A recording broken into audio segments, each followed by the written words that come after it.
Welcome to the Fostering Change Podcast, Season 3. I'm Rob Scheer, the founder of Comfort Cases and your host. Together, we have made such a difference in the world. We've met with leaders and change makers in the foster care system. We've met with charities and philanthropists, celebrities, authors, and so much more. We'll continue to bring you guests who will share how together as a community we can bring about change. Welcome once again to Fostering Change. You know, it's hard to believe we are on another episode of Fostering Change. You know, this has been our third season, and I have been so excited with some of the guests that we've had throughout the last several years. But my next guest, oh my gosh, I have been waiting for this interview. See, this morning as I got up and, you know, as most of you see me on social media, when I'm going to the closet, I'm grabbing something that's Comfort Cases is what I wear. But today I actually grabbed this t-shirt on purpose. And I grabbed this t-shirt, and as I put it on this morning and I read it, "Be a good human," I knew that I was getting ready to interview one of the best humans that I know. See, I'm very lucky that I actually been able to call this author my friend for the last 10 years. Ladies and gentlemen, I am so excited for all of you to meet my friend, Audra O'Neil, the author of At the Helm, which we are going to talk about. Audra, welcome to Fostering Change. Thank you so much, Rob. Thanks for having me. I am so excited to have you. You know, first of all, I want to go push back a little bit before we start getting into the book, because when I met you, our boys actually have grown up together. So you're a mother of two amazing humans. And I was actually, you know, friends with your husband. And Chad was, you know, and still is to this day, I think, the most incredible person that I had met. But you were also a school teacher. You know, and I think that's one of the things that, you know, being a frontline worker as a school teacher and being a mom, you know, that is definitely rewarding, I would say.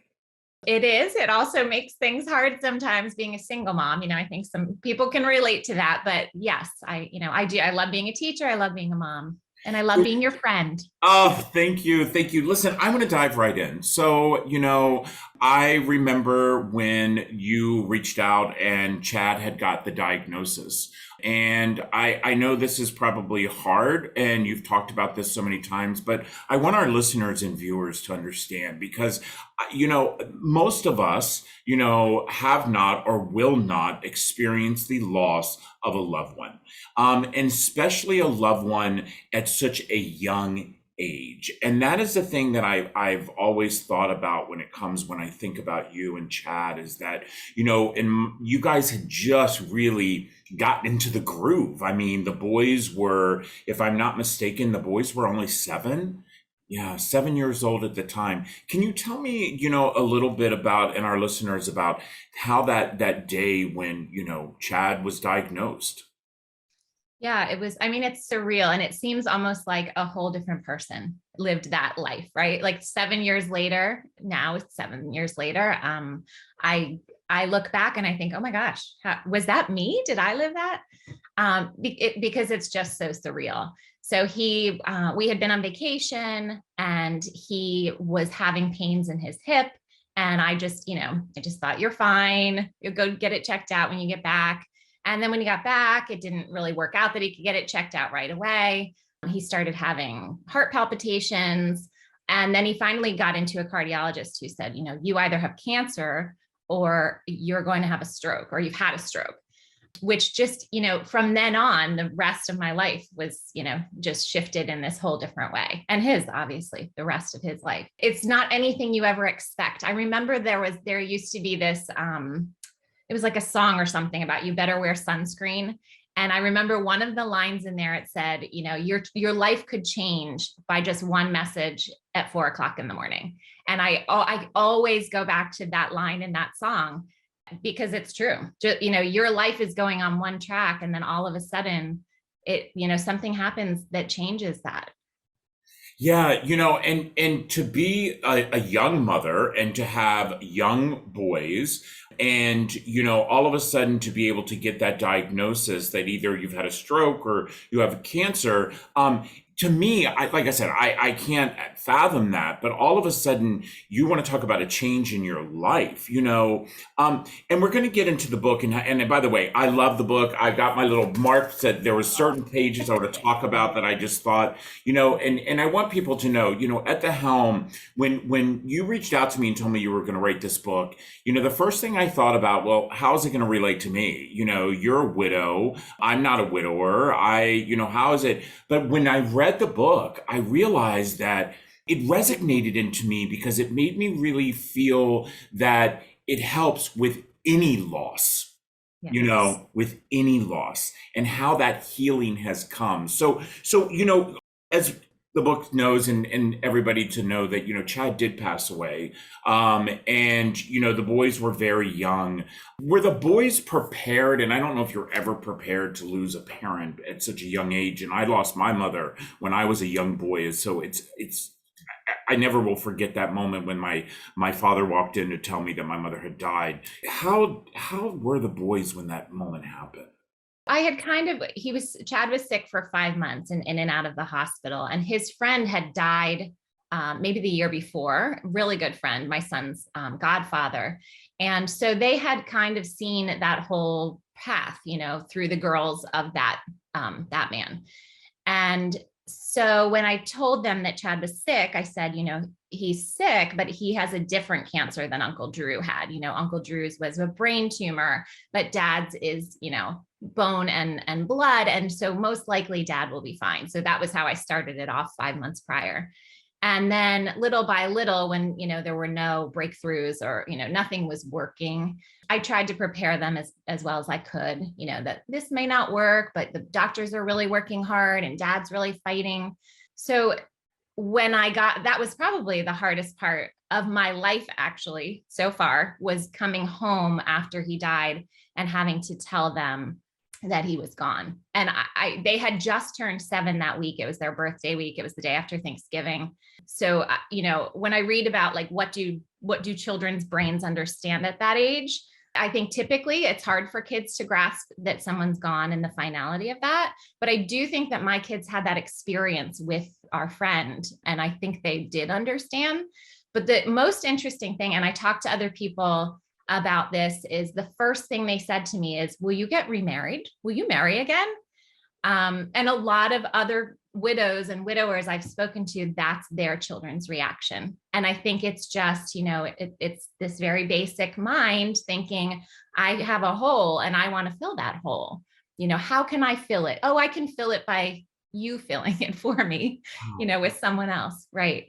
That's so, yeah, I never even thought about that. And by the way, everybody, I want you guys to know that I have so many fond memories. And one of the memories I have, it was during soccer season. Chad had been very sick and he actually made it to the soccer field, and him and I had propped up our chairs next to each other. And we ended up talking to the entire soccer game as the boys were playing soccer. And, just Chad was just, like I said, the most amazing thing. But I want to tell you this one thing I do remember the most. Right after Chad had passed away, and we had gone to the memorial service, and we were there, and you were just so stoic and strong for the boys and for yourself. But I remember you reached out to me quite a little bit after that, and you thanked me. And I don't know if you remember this, but you thanked me because you said I was one of the only people who constantly kept saying his name. And that people, were trying not to say his name as if and I made it a point to always say Chad's name. And I will never, ever forget that moment. Yes, I do. I think that in our society, we don't talk about death and dying and grief and trauma as much as we should. I mean, it's part of everyone's lives. Everyone will experience something that's hard for them in their lifetime. And I think saying his name even now, even 7 years later, some people, tell my kids stories about Chad or just talk as if it's normal to use his name in conversation. And I think that's so important to everyone to keep his memory alive, but especially for my kids to realize this is, I'm not strange. Like, I'm not different. My dad lived and people remember him and we share stories, and it's just, death is a part of life. So I do love, and I love that you continue to use his name. Yeah, because the fact is, you're right. We all need to. And by the way, guys, this is the book that's going to help you, because we do need to understand that death is part of living. Simple as that. Death is part of living. So, chat passes and you're trying to figure out, oh my gosh, here I am, two young boys, you're a working mother. You've got two boys that, are at that age where, come on, I'm a dad of four boys. I totally know that age. And then when did it come to the moment, Audra, that you decided to write at the Helm? I went to a grief group. It was a hospice grief group, which they are amazing for anyone in the situation where they lost a spouse or a parent. They had a grief group for the kids went to one room, the parents went to another room. And one of the things they had us do was journal a lot. So they gave us all different assignments, like write a letter to your, deceased spouse, or just, write about this, or write about that, read this article, write about this. And I was an English major. I've always enjoyed writing. I'm a reading specialist. That's my job. So I just kind of felt like, writing is, comes easily to me, and it makes me feel really good when I do it. And then throughout the years, there were, I had friends who would say, could you talk to my friend who just lost their spouse? Could you call my friend that just lost their spouse? And I realized, there's something maybe in, my perspective on things, or my positivity. There's something that's drawing people to me and asking me for help. So I kind of paired those two things together and said, well, I know how to write, and, I feel like I can help people. So I decided to write a book. I love that. I love that you took your pain and you made it into a purpose. The fact that, people will ask me, as we do Fostering Change, we have guests all the time with all different stories. And this particular book, by the way, Audra, was something that I started to think about kids who are in foster care. And the reason I thought about that is because they do have a loss. They have a loss when they're taken from their birth parents. They have a loss when they're moved from place to place. And so, I was relating to that to so much. There's one particular place in the book, I want to read this one thing that you had done. There was a perfect historical garden cemetery by a river in Georgetown, DC. I had a beautiful stone carved for Chad with an old Irish saying encircling his name and a Celtic cross. And you had put on here, and by the way, I'm getting goosebumps. Mm-hmm. May the road rise up to meet you. May the wind be always at your back. May the sun shine warm upon your face. The rains fall soft upon your fields. And until we meet again, may God hold you in the palm of his hand. I had never read that saying, by the way. And I have marked it in here, and I read it and I think about that. And, to me, it's, like I said, I can't fathom it. But, now all of a sudden to see how you've taken your pain to help other people is just, it's beyond. Listen, everybody, we're going to take a quick break. Again, my friend Audra O'Neil, you're going to be able to get the link at her book, At the Helm. I'm telling you, it is, first of all, I know how many of you reach out to me for that book that you're like, you know what, if the weather's getting warmer, I'm going to sit by the pool, I'm going to the beach. I need a really good book that I can get in and makes me feel good. This is it. This is my summer pick, At the Helm. We'll be right back. So, everybody, I talk about this quite often, seeing the expansion that we have at Comfort Cases, and to now know that we have a Comfort Cases UK team, I could not be more grateful. But what I'm so excited about is that on May the 24th, my family will be boarding a plane and heading to the UK for a really big event. So I have my friend Sarah, who is actually also the CEO and the founder of Comfort Cases UK, right here with me today. So Sarah, tell us about what's going on when I get there. Oh my gosh, we are so excited to have you come to the UK. I cannot tell you, we are just so looking forward to meeting you and all your family. And we have got a huge event taking place on the 26th of May. We are introducing Comfort Cases to our community, to our network, and we are so excited to invite you to talk as our keynote speaker. And we will be doing some fundraising on the evening, but most importantly is to spread the message of how important the work that Comfort Cases UK is trying to do, and to continue all the good work that you've already been doing over there in the US. And things are happening really fast here, and we just cannot wait for you to share it with us. Well, I will tell you, I'm really, really excited. So listen, everybody, for those who are listening to our podcast, or actually you're watching it on YouTube, I want you all to do me one big favor. I want you to go to comfortcasesuk.org and donate. That's exactly right. What you would have donated to Comfort Cases, here, I want you to go donate to comfortcasesuk.org. We truly need to make people understand, whether there's a pond that is separating us, we are all one community. So Sarah, I'm excited to come to the UK, sending lots of love, and please, comfortcasesuk.org. Well, you know what? There's nothing I love more than a really good conversation, and especially when you have conversations with friends. It feels so natural, and I love the fact that having my friend Audra O'Neil on, who again is the author of At the Helm. Audra, you mentioned in our first half of the show about how people had asked you, were you going to get remarried? And I actually, was taken back a little bit about that comment that you made, because I just feel like that's almost like, again, I'm ready for all the emails you all send me all the time when I say things that you don't all agree with me on, but it's almost like, to me, when I see women and people say to them, why haven't you had a baby? Or are you having a baby? Are you going to have a baby? And I just feel like that's just something that's just crosses that line in the sand for someone to say to you, are you going to get remarried?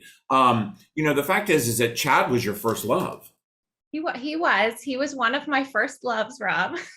Yes. But the fact that you had this beautiful, I've seen your wedding pictures. You had this beautiful wedding. You guys were truly in love. But it's been 7 years. Okay, it's been 7 years now that Chad has passed, and I'm now going to ask the question that my listeners and my viewers want to know.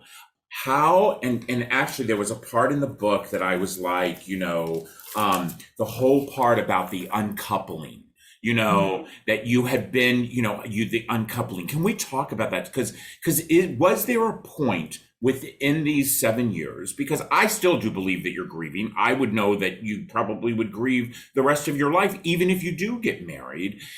When is there that part, or has there been that part, where you no longer feel the guilt if you go out on a date? So going back to when people ask you that, is it appropriate or not? I'm an open book, so I'm willing to share anything.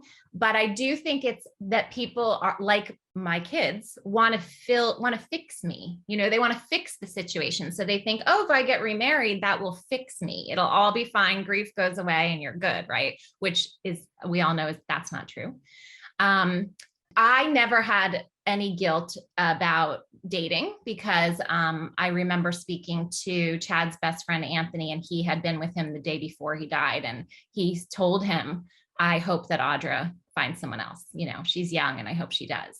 And I was so thankful for Anthony telling me that, because that kind of gave me, I probably would have gotten there on my own, but that gave me the go ahead. But I think everyone's different. I have a lot of different widow friends who, some of them think I will never, ever again. And even though that uncoupling part is really hard for all of us, it's just you're not invited to the same things you used to be. You sometimes feel like a third wheel. You sometimes feel like your family is not whole, even though it still is. You just feel like it's not the picture of a family that you saw on TV when you were little in the 80s and the 90s, but I don't think it's for everyone. I absolutely hope to remarry or, have that in the future, but it's not for everyone. And really it is such a personal choice. Yeah, it truly is. I have another friend of mine who she lost her husband when her son was like 8 months old. He died in a tragic accident. And she said the same thing that I just heard you say, is that, the invitation slowly stopped when it came to the couple things that people were doing and because and what she said to me was it was because the other people felt awkward because they felt like they were, throwing it into her face that she doesn't have a spouse any longer. And I actually disagree with that. I've had many events that, you're always on the list. And so, but I couldn't imagine that, if something happened to Reese, that, feeling that third wheel, feeling that you could feel, as writing the book, do you feel like, that it brought you some healing? Absolutely. Yes. It's interesting because people would say, oh, I know this about, I know this about you, or I know that about you. And I'm like, how do you know that about me? And you kind of forget that you put this out to everybody to know your innermost thoughts and feelings. But even with that, because that's the hardest part about it, even with that, I am so thankful. And I will go back into the book sometimes and reread parts that help me remember how I felt, because as time passes, you forget. And sometimes you want to forget, but it really does help me go back and remember things, especially if I have, a new friend who lost a husband or something, and I can kind of go back in and it draws out in me things that might help her. It reminds me. So do you feel that, people, whether you're a widow or a widower, do you feel that you all gravitate towards each other more? Like, have you noticed that you've gotten more friends that are widows or widowers, Yes. I mean, I know because I wrote a book about being a widow, that I'm kind of like a spokesperson for widows now. So I do have friends of friends saying, I sent the book to so-and-so because she just lost her husband, or can you talk to so-and-so because she just lost her husband? But I do think in general, the reason for that is because we all are like aching to have someone who is similar to us. We feel isolated because there aren't many young widows. As you age, there will be more in your age group. But when you're in your 20s and 30s, even 40s, there are not many peers. And so you're looking for them. Yeah, no, I agree 100% with you. And again, everybody, I'm telling you, at the Helm, it is, if you know someone who has lost their spouse, if you know someone who has lost, a significant other, and let me tell you, I have a friend of mine who's, his husband, he lost his husband, and, he was the first person I thought about reading this book, about how, this truly can make you feel that you're not on that island by yourself. So, as we close this out, I have to ask, I absolutely love the cover. Thank you. I love the cover. And I remember when you were picking the cover, and I love the cover. Are you happy with it? I am. There was at first a person in the boat and it was dark. I didn't want it to be dark. I wanted it to be hopeful because that's what we all want. We want to be looking towards something hopeful, right? Not just thinking about the hard parts of what we're going through. And the person in the boat was a person who looked like me. And I didn't want to limit anyone's imagination to someone who looked like me. This can be anyone. And like you said, I'm glad that you're giving it to a male because I feel like it applies to men, women, different races, different cultures.